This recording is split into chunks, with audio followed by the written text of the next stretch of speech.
Silence, detachment, and presence, the mental training that nobody teaches. Sit quietly for a moment. Notice how many thoughts arise uninvited. They come, they speak, they demand attention, and they try to guide your steps. Most people believe that this is who they are. But this is the initial confusion of almost every human being. In the East, something simple yet profound is taught. The sky is not the clouds. The clouds change, they pass, they transform. The sky remains. The mind works the same way. Thoughts are movements, emotions are waves. But you are not the movement, you are the space that allows it to happen. When you become confused with the mind, any internal wind turns into a storm. When you recognize yourself as the observer, chaos loses its authority. The mistake isn't in thinking, the mistake is in clinging to thought. The mind, when left unobserved, believes it needs to solve everything, predict everything, control everything. It runs aimlessly like a horse loose in a field. The more it runs, the more dust it kicks up, and then you can no longer see the path. The Eastern warrior does not try to silence his mind. He sits and observes. He doesn't argue with thought. He doesn't expel it. He simply doesn't follow him. And in this act of not following through, something happens. The mind slows down, not by force, but by lack of resistance. Just as water becomes murky when agitated and clear when left to still, the mind organizes itself when you stop interfering. Silence here does not mean absence. Silence is space. When you realize you don't need to react to every thought, a new inner posture is born. You begin to listen without obeying, to feel without getting lost, to think without drowning. Thought loses its throne and takes center stage. The mind was created to serve the path, not to command it. When she's in charge, you're always tired. When she serves, you live in the present. The first step to inner mastery is not fighting, it is to see the thought arise, watching the fear pass, to see the emotion dissolve, and then remain. When you understand this, something silently changes. You no longer need to fight your mind, it stops fighting on its own. And in that quiet space, you begin to walk with confidence, not because you've controlled something, but because you've stopped confusing yourself with what you never were. The world isn't too big, it is the mind that expands. A problem arises, and immediately the mind builds a mountain. A mistake happens, and the mind transforms it into identity. A fear appears, and the mind creates 100 futures where everything goes wrong. The body remains still, but inside, you run for miles. In Eastern teachings, it is said that water reflects the sky only when it is calm. When she's agitated, she distorts everything. The mind is the same. When agitated, it exaggerates, dramatizes, distorts. The world seems heavy, hostile, impossible. But when the mind finds stillness, things return to their true size. The warrior does not try to diminish the world. He expands his presence.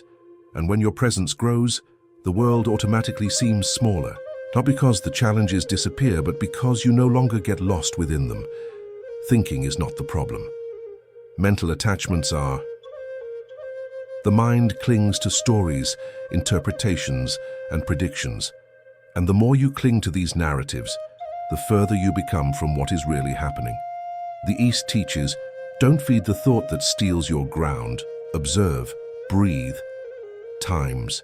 Every time you return to the present moment, the excess dissolves. The future loses its power because it doesn't yet exist. The past loses its weight because it's gone. The only place where life responds is here. When you learn not to chase every thought, something powerful happens. Fear loses speed. Anxiety loses intensity. The problem ceases to be a monster and reveals itself as just another step on the path. A quiet mind doesn't react. It responds. She doesn't anticipate. She observes. It doesn't enlarge. It adjusts. That is why masters seem unshakable. Not because the world is kind to them, but because they do not allow their minds to turn every challenge into a war. The less internal noise, the clearer the sound. The more clarity, the less unnecessary suffering. The world doesn't need to change for you to be at peace. It's enough that the mind stops screaming. And when that happens, you realize the world has always been this size. It was you who was looking through a mind in turmoil. From an early age, we are taught to fear certain emotions. Pain is seen as weakness, fear as cowardice, anger as lack of control. Thus, we learn to hide what we feel, to push emotions inside as if closing a door, hoping the problem will disappear. But in the East, the opposite is taught. What is repressed returns with greater force. Emotion is not the enemy. It is a signal. Like the wind that bends trees, it indicates the direction of invisible pressure. When you run away from what you feel, you create internal division. One part of you feels, the other fights not to feel. This silent war consumes energy, generates tension, and fragments the mind. The warrior does not divide. He integrates. The lesson is simple, but it requires maturity. Feel, but don't get lost. Emotion arises like a wave. If you try to block it, it hits harder. If you throw yourself into it unconsciously, it sweeps you away. But if you remain attentive, firm, present, the wave passes. It always passes. In the Eastern way of thinking, emotion is treated like a visitor. It arrives unannounced, stays for a while, and then departs. The mistake lies in trying to expel it or inviting it to stay forever. Wisdom is allowing passage without offering lodging. Anger reveals boundaries that have been violated. Fear points to territories that require preparation. Sadness reveals bonds that mattered. None of this needs to dominate you. All of this can teach you. The problem arises when the mind transforms emotion into identity. I am afraid becomes I am weak. I feel anger becomes I am violent. This error leads to imprisonment. The warrior observes emotion as he observes fire, close enough to learn, far enough away not to get burned. In ancient teachings, it was said that a clear mind illuminates emotion. It doesn't erase it. When you look at what you feel with mindfulness, something curious happens. The emotion loses its excess. It becomes information, not command. Pain doesn't ask you to give up. She asks that you listen. Those who run away from emotions live rigid lives. Those who drown in them live unstable lives. Those who walk with them live whole lives. Emotional maturity is not the absence of suffering. It is the absence of internal conflict. It is allowing feelings to flow without destroying the structure. When you stop fighting what you feel, the energy previously used in resistance transforms into clarity, and clarity is silent strength. Thus, emotions cease to be obstacles and become part of the journey. Between stimulus and action, there is a space. Most people never realize it. Something happens, a word, a gesture, a loss, a frustration. Immediately the body reacts, the mind races, emotion demands a response, and without realizing it, you act, not by choice, but on impulse. In the East, it is taught that the impulse is the echo of instinct. He protects but does not guide. He reacts but does not see far ahead. To follow him blindly is to live being dragged along by the moment. The warrior does not eliminate the impulse. He creates space before obeying. This space is the pause. The pause is not hesitation. It is precision. It's the moment you take a breath before speaking, observe before acting, sit down before deciding. In that brief silence, chaos loses its power.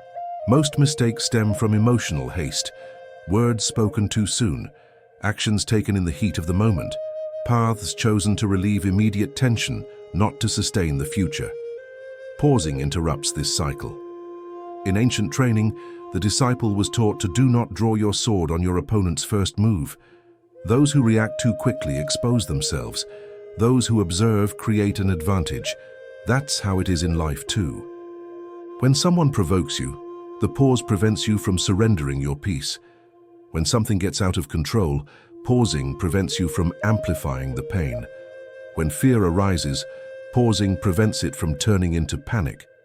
Pause is the territory of awareness. She doesn't erase the emotion. She organizes it. She doesn't deny the impulse. She channels it. Practicing pausing is a daily exercise, in traffic, in difficult conversations, in small frustrations. Every time you choose not to react immediately, you strengthen something rare, self-government. True power lies not in responding quickly. It's about answering correctly. And answering correctly requires inner silence. It requires presence. It requires the courage not to act as everyone else does. Over time, something changes. The world stops pushing you. Situations lose their emotional urgency. You begin to act with calm firmness, not with explosions. Taking a break becomes natural. The impulse loses control. The mind finds its center. And when that happens, you realize it's not the world that needs to slow down. You are the one who learned to move at the right time. Much of human suffering stems from the same point, the attempt to hold on to what was never in our hands. The mind desires control because it confuses control with security. It wants to predict, organize, guarantee. But life does not bend to human will. It moves like a river, continuous, unpredictable, indifferent to individual desires. In Eastern wisdom, one does not fight against the river. Those who fight drown. Those who observe learn to swim. The mistake lies not in acting, but in resisting what already is. When you demand that the world be different, you create tension. When you demand that people act according to your expectations, you create frustration. When you demand that the past change, you create unnecessary pain. The mind then comes into conflict with reality and always loses. Accepting doesn't mean giving up. To accept is to see clearly. The warrior understands that there are things within his control and things that belong to the flow of life. He doesn't waste energy trying to control the wind. He adjusts the sails. This distinction is the root of inner peace. When something gets out of control, the mind becomes agitated. It wants immediate answers, someone to blame, quick solutions.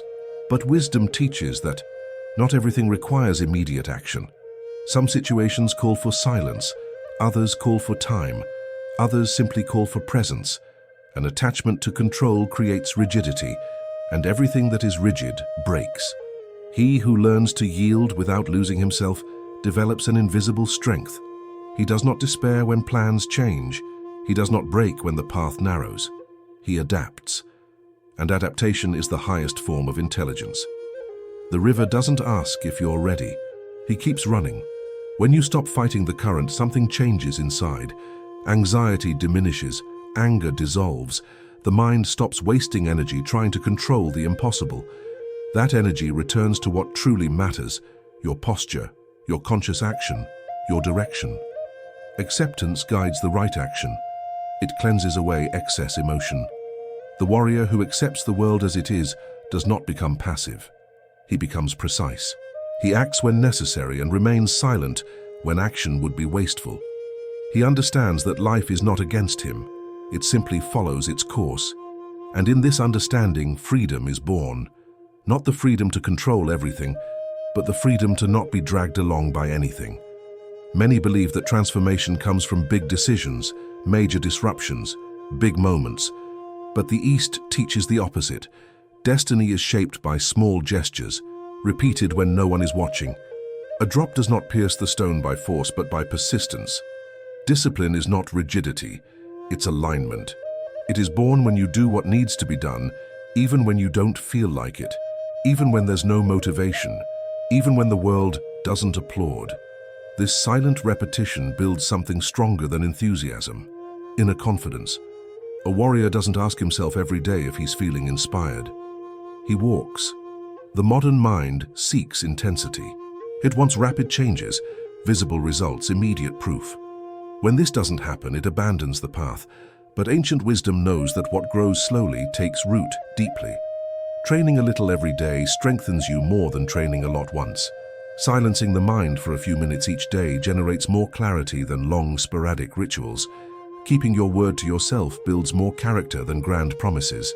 Discipline is rhythm, and rhythm sustains life. There is also the discipline of not acting, of not giving in to impulses, of not nurturing habits that weaken. Sometimes the greatest discipline is simply to stop, not to respond, not to engage in conflict, not to take the easy way out. Each small, repeated choice sends a silent message to your inner self. I can trust myself. This confidence doesn't come from words, but from practice.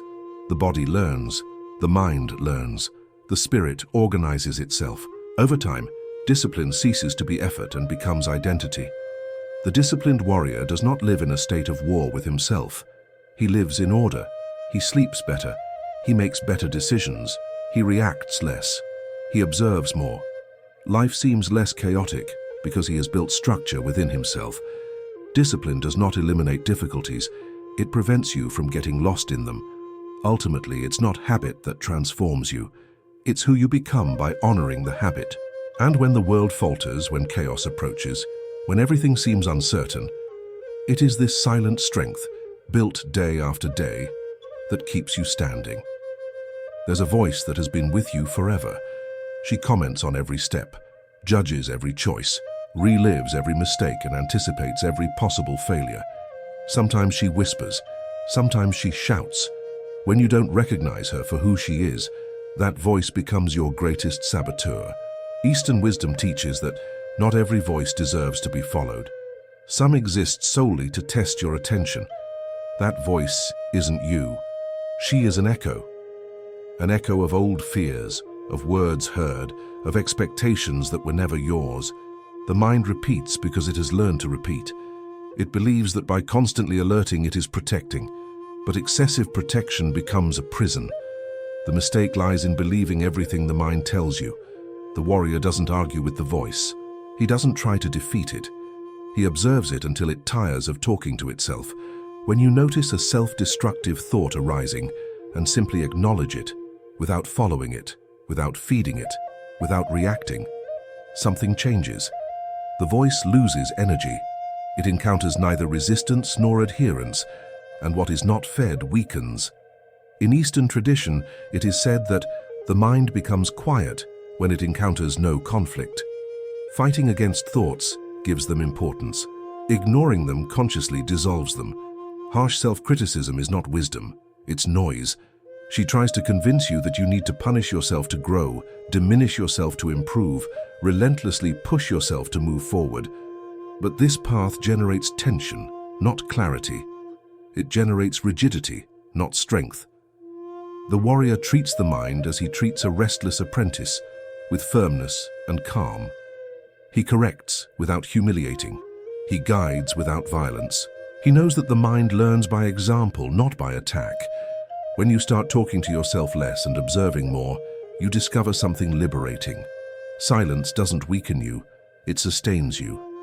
In silence, the voice loses its stage. In silence, consciousness grows. Thoughts are like dry leaves carried by the wind. You don't need to chase after them. The more you anchor yourself in the present, the less space there is for destructive narratives. The mind learns little by little that it doesn't need to comment on everything. And you learn that you don't need to respond to anything. The inner voice doesn't disappear. She's learning her place, and when that happens, you no longer live in war with yourself. You live in observation, you live in clarity, you live in silent authority. The body is in the present, the mind almost never. She travels backward, revisiting words that cannot be unsaid, choices that cannot be undone. Or she runs forward, creating scenarios that may never exist. Thus you live in two times that do not answer, and ignore the only one that does. Eastern wisdom teaches something straightforward. Only the current one accepts action. The past is a teacher, not a dwelling place. The future is about direction, not shelter. When you dwell on the past, you transform learning into guilt. When you dwell on the future, you transform possibility into anxiety. Both drain energy. Both take you away from the ground. The warrior visits the past to learn, not to suffer. He looks to the future to guide his steps, not to get lost. Presence doesn't demand perfection. It demands reciprocation. Every time the mind wanders, you gently bring it back. Without anger, without judgment. Just return. Breathe consciously, feeling the body. Listen to the environment. These small acts anchor the mind, and when the mind is anchored, the weight lessens. Not because the problems have disappeared, but because you've stopped carrying problems that don't yet exist or that have already ended. Now it's simple, and that is why the mind resists it. She prefers excess, drama, constant movement. But life happens at the rhythm of the present. This is where you speak. This is where you choose. This is where you change. When you learn to stay in the present moment, you realize that many fears were just stories, that many pains were echoes, that many urgencies were illusions created by a restless mind. Presence reduces the world to what it truly is. Nothing more, nothing less. And in that confined space, you perform better, you make better decisions, you suffer less. Not because you've closed yourself off, but because you've finally arrived where you've always been. The warrior who lives in the present is difficult to shake, because he doesn't fight battles that don't exist. Chaos doesn't ask for permission. It arrives without warning, changes routes, shatters expectations, dismantles plans. Many believe that a strong mind is one that doesn't feel the impact of chaos. In the East, something more subtle is taught. A strong mind feels, but does not break. Fragility does not stem from pain. It arises from excessive resistance. When you fight against what is happening, you create internal friction. The mind clashes with reality, and this conflict consumes energy. The warrior doesn't waste strength fighting the inevitable. He goes through it. In Eastern tradition, true strength is flexible. Bamboo doesn't face the storm, it bends, and when the wind passes, it remains. An unwavering mind learns this principle. It does not harden in the face of change. It adapts without losing its center. This is not resignation. It is silent intelligence. Most things crumble because they require external stability to maintain internal balance. When the world falters, the inner self collapses. The warrior does the opposite. He builds stability within, so as not to depend on the calmness of the world. A trained mind observes chaos as it observes a storm on the horizon. It recognizes the danger, adjusts its posture, and moves on. It doesn't panic, it doesn't dramatize, it doesn't exaggerate. Chaos tests that which is not firm. It reveals fragile structures. When something gets out of control, you can react with despair or with presence. Presence doesn't eliminate the pain, but it prevents it from turning into confusion. Pain that is felt passes. Confusion that is nurtured multiplies. An unwavering mind grows stronger in pause. She creates space before acting. She answers without rushing. This mind understands that everything passes, both calm and turbulent. This awareness creates patience, and patience sustains. Those who believe that suffering is eternal break down quickly. Those who know that everything is transient get through it with dignity. Another pillar of a steady mind is focusing on what is within reach. In the midst of chaos, the ordinary mind tries to solve everything. The wise mind chooses one thing at a time. It doesn't carry the world. It only carries the next step. The chaos doesn't disappear, but it loses the power to define who you are. When the mind finds this center, something profoundly changes. You stop fearing instability. You learn to walk even on uneven ground. And you realize that true security was never outside. An unwavering mind is not as hard as stone. She is as aware as water, and that's why it crosses. Excessive thinking creates noise, and the noise hides what is essential. The modern mind is always full of worries, opinions, analyses, comparisons. It talks all the time, even when nothing needs to be said. This internal noise creates constant tension, as if you were always late for something that never arrives. Eastern wisdom teaches that silence is not the absence of life, it is space for life to happen. Inner silence doesn't mean stopping thinking, it means stopping getting lost in thought. When the mind quiets down, you begin to see more clearly. Situations that were once confusing become simple. Problems that were once enormous become manageable. Clarity arises not because you found answers, but because unnecessary questions have dissolved. The warrior cultivates silence like one who sharpens a blade. No rush, not forcefully, but with consistency. Silence is born when you stop reacting to everything, when you don't comment on every thought, when you don't transform every sensation into a narrative. It grows in pauses, in intervals, in moments when you choose not to fill the void. A restless mind believes that silence is a loss of control. Actually, it's the opposite.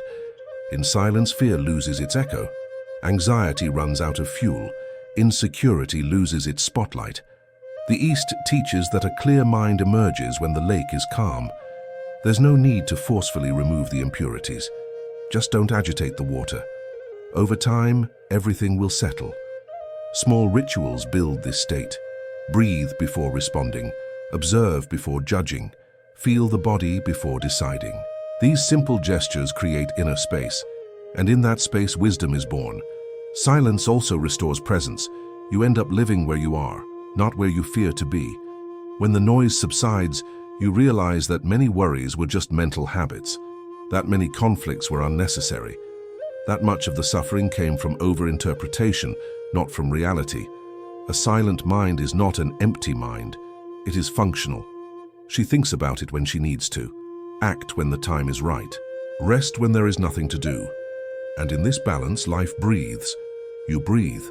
Silence doesn't separate you from the world. It returns you to the world without distortions. There is a silent force that does not depend on applause, confirmation, or favorable circumstances. In the East, it is known as to be complete within oneself. It's not isolation. It's rootedness. It's the ability to remain whole when the world is in turmoil. Many people live supported by external factors. They rely on approval, predictability, recognition, and promises of security. When these supports fail, and they always do, the mind collapses. The pain comes not only from loss, but from dependence. Those who lend their own stability to the world live vulnerable lives. Eastern self-sufficiency is not about closing doors. It is build foundations. Deep roots don't stop the wind, but they do prevent falls. Being whole doesn't mean not needing anyone.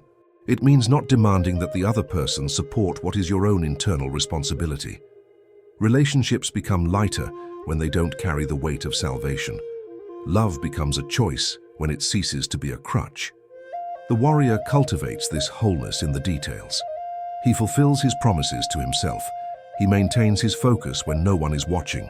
He adjusts his course without humiliating himself. He learns without destroying himself. He is not defined by the opinions of others, but neither is he closed to learning. He listens without dissolving. In the Eastern tradition, it is taught that emptiness is fertile ground when it is not a lack. Those who are complete on the inside do not fear solitude because they do not confuse silence with abandonment. They find companionship in their own presence. And paradoxically, the more whole they become, the healthier their relationships become. Self-sufficiency does not eliminate pain. It eliminates helplessness. When something fails, a plan, a relationship, an expectation, the warrior feels the impact, but does not lose his identity. He moves through it without fragmenting. The fall becomes an interval, not a sentence. Suffering becomes a teacher, not a jailer. To be whole is to walk without needing to prove anything. It's about upholding values when the landscape changes. It's about remaining dignified when the return is uncertain. This attitude creates a stability that cannot be taken away. The world may fail, people may change, circumstances may crumble, but whoever built the house from the inside remains standing. And then something rare happens. You begin to relate to others out of affinity, not lack. The presence of the other becomes a richness, not a need. Life ceases to be an attempt to complete oneself and becomes an expression of what is already complete. There comes a point when it becomes clear. No one is coming to rescue you. There is no perfect sign, ideal scenario, or external permission that authorizes the change. The East calls this moment, take the path, not as heroism, but as mature responsibility. Waiting is comfortable. Deciding requires courage. The mind likes to procrastinate. It promises that tomorrow will be better, that when conditions change, you will act, that when the fear passes, you will move forward. But fear doesn't pass before the action. It dissolves during. Taking charge of your own life isn't about controlling everything. It's stop giving your strength to what you don't control. It's about choosing to act within what's possible, today, right now, with what you have at hand. The path reveals itself step by step, not before. The Eastern warrior does not wait for trust to act. He acts, and in that action, trust is born. There are choices you know you need to make, conversations that need to happen, habits that need to be broken, paths that need to be left behind. Delaying this movement prolongs the suffering. Facing it reduces the burden. The courage here isn't noisy. It is silent and constant. It appears when you let go of old versions of yourself that have already served their purpose, not out of contempt, but out of gratitude. Growing requires internal farewells. Old narratives need to be released so that the new posture can have space. In the East, it is taught that governing oneself is the highest form of leadership. He who does not govern his own fear will be governed by it. He who does not govern his own habits will be led by them. Freedom is born from self-governance.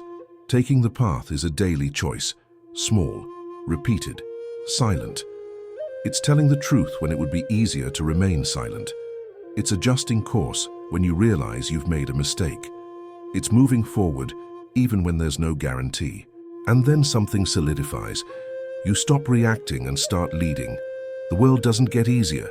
You become more grounded. Uncertainty doesn't disappear. You learn to walk with it. Ultimately, the courage to own your own life isn't a one-time act. It's a way of being, a stance, a silent commitment to who you are becoming. And when someone walks like that, they walk lightly, because it doesn't carry unrealistic expectations. It carries presence. If you've made it this far, it wasn't by chance. No one stays until the end of a journey that doesn't resonate with them from within. What was said in this video is not something to be simply understood. It's something to be vivid. Mastering the mind doesn't happen in a single day. It is born from silent repetition, in the pause before the reaction, returning to the present, making a conscious choice when no one is watching. The warrior does not seek to control the world. He seeks to align himself with himself. And when that happens, the world loses its power to drag him down. Perhaps you are still afraid. Perhaps you still have doubts. This is not weakness. It's part of the journey. The difference now is that you know the mind doesn't need to be fought. Emotions don't need to be avoided. Chaos doesn't need to be feared. Everything can be overcome with presence. Before you go, do something simple, yet powerful. Go to the comments and write, "I walk with awareness." Don't write to me. Write to yourself. If this video brought you clarity, subscribe to the channel. Here we don't train to beat others. We train so that we are not defeated by ourselves. Keep going. The blade is sharpened in silence, and the true warrior is born from within.